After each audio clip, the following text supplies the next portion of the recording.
Begin this half hour with a Today exclusive. When Owen Labrie, a graduating senior at New England's prestigious St. Paul's Prep School, went on trial for rape last year, the case attracted attention nationwide. By law, his accuser was shrouded in anonymity, even while testifying. But today, for the first time, Chessy Prout is voluntarily revealing her name and face and telling her story for the first time publicly. Up to now, this was how Chessy Prout was known. I didn't say anything. A voice disguised in court. I felt like I was frozen. This is the first time you've come out and said publicly what happened. Yes, yeah. Why did you want to do that? Well,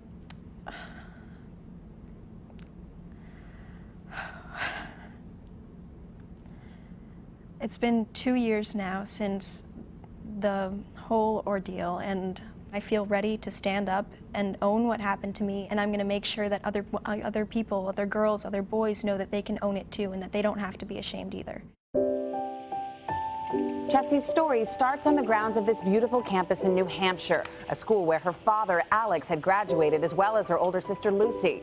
It was just before graduation when Chessy accepted a date with popular senior Owen Labrie.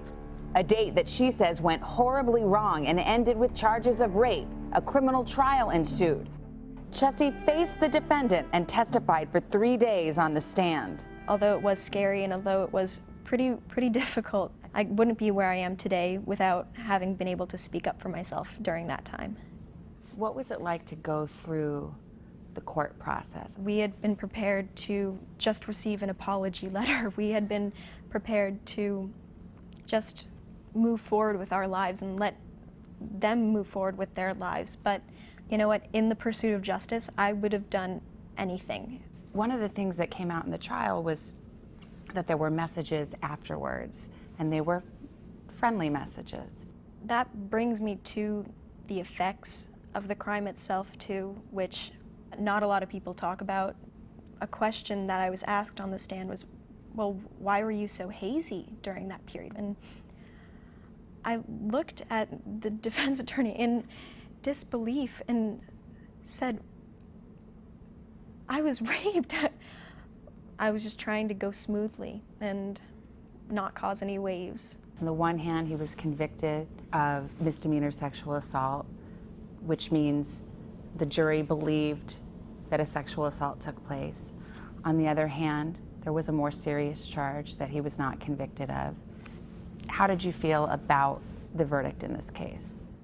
Well, they said that they didn't believe that he did it knowingly. And that frustrated me a lot because he definitely did do it knowingly. And the fact that he was still able to pull the wool over a group of people's eyes bothered me a lot and just disgusted me in some way. What do you hope happens to him now? Do you ever think about that? I don't.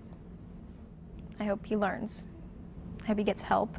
And that's all I can ever hope for in any sort of process like this. Because if he doesn't learn, he will do it to another young woman. Chessy was adamant about returning to St. Paul's school. What happened when you tried to go back to school?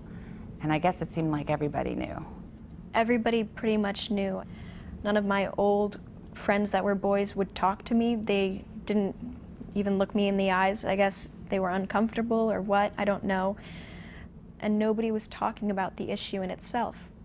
They weren't trying to prevent it from happening to anyone else. Chessy eventually left St. Paul's, and in June, the Prouts filed a civil suit against the school, arguing it failed to, quote, meet its most basic obligation to protect children entrusted to its care.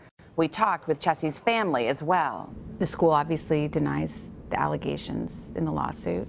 Some will say, oh, a lawsuit. Is the family trying to get money? What's the real motive here? Why not just let it go? Well, we're talking about children, and we feel an obligation that this not happen to any future kids at the school. You think the campus would say, uh-oh, we need to talk about what's happened. But we didn't see that happening. And if ever there was a family to work with, it would have been our family. We loved the school. My husband had a wonderful experience there. We thought our first daughter had a good experience there. And unfortunately, it seems like the school's reputation became more important rather than supporting our daughter. St. Paul says, we categorically deny that there ever existed at the school a culture or tradition of sexual assault. However, there's no denying the survivor's experience caused us to look anew at the culture and brought about positive changes. You have an idea of how you can take something terrible that happened to you and turn it into something good for others. What are you hoping to accomplish? We have been talking a lot about a women's Bill of Rights, and I decided I want other people's input. I want other people to feel empowered and just strong enough to be able to say, I have the right to my body. I have the right to say no. And I wanted to bring this initiative that would be a hashtag, I have the right to, and to have people contribute to it. Your family has been right there with you Yes. all along, and a lot of people don't have that. I can only imagine how helpful that's been. Somebody's got my back, and somebody's gonna believe me, somebody's gonna help me. And even when I get my panic attacks and I lock myself in my closet because I don't want my little sister to see me like that, and she comes into my room sometimes, and she'll come into my closet when I'm rocking on the floor and punching my legs, trying to get myself to calm down. And she'll try to give me the biggest hug, and she'll say, Chessy, you're okay, Chessy, you're okay. And I just can't imagine how scary it is for other people to have to do this alone, and I don't want anybody else to be alone anymore. I don't.